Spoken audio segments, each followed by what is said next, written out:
డొక్కా సీతమ్మ బడి పిల్లల భోజన పథకం. ఆంధ్రప్రదేశ్ డిప్యూటీ సీఎం పవన్ కళ్యాణ్ గారి ఆలోచనల నుండి ఉదయించిన పథకం డొక్కా సీతమ్మ బడి పిల్లల భోజన పథకం ఈ రోజు నుంచి ప్రారంభం.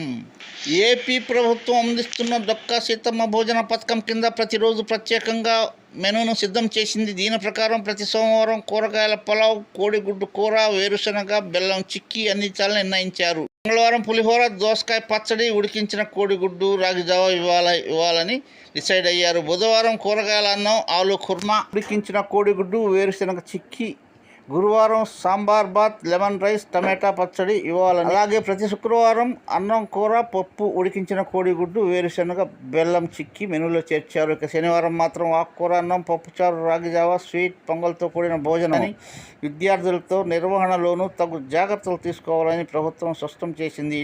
వంట నిర్వాహకులు మాత్రం యూనిఫామ్